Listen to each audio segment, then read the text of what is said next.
ओम शांति।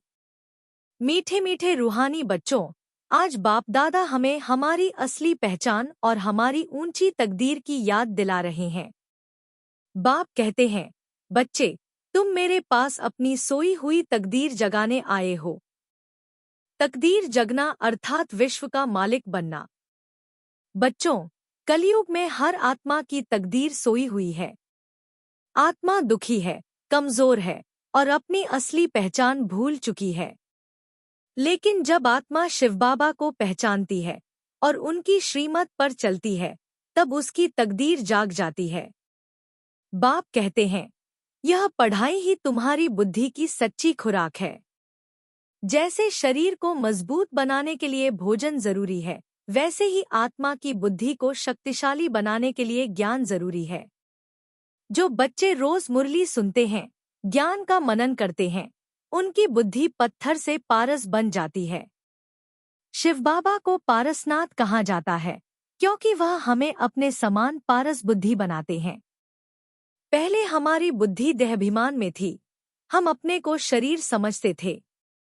लेकिन अब ज्ञान से हम अपने को आत्मा समझने लगे हैं। यह परिवर्तन ही सबसे बड़ा चमत्कार है। बच्चों, यह दुनिया कांटों का जंगल है, जहाँ हर आत्मा दुखी है। लेकिन बाप हमें इस दुख की दुनिया से निकालकर सुख की दुनिया का मालिक बना रहे हैं। बाप समझाते हैं, तुम आत्मा हो, यह शरीर तुम्हारा वस्त्र है। आत्मा कभी मरती नहीं, सिर्फ शरीर बदलती है। जब यह सच्चाई समझ में आती है, तो मोह समाप्त हो जाता है और आत्मा मजबूत बन जाती है। बाप ही सच्चे सद्गुरु हैं, जो हमें पावन बनाकर वापस शांतिधाम लेकर जाते हैं। कोई भी लौकिक गुरु यह नहीं कह सकता कि मैं तुम्हें घर ले जाऊंगा। यह विशेष कार्य केवल परमपिता परमात्मा ही करते हैं। बच्चों, अभी हमें राजऋषि बनना है। राजऋषि अर्थात विकारों का त्याग करके राजयोगी बनना। जब हम काम, क्रोध, लोभ, मोह और अहंकार से मुक्त होते हैं, तब हमारी बुद्धि शुद्ध और शक्तिशाली बनती है। बाप कहते हैं, सुनी सुनाई बातों को छोड़ो, सिर्फ एक बाप की श्रीमत पर चलो।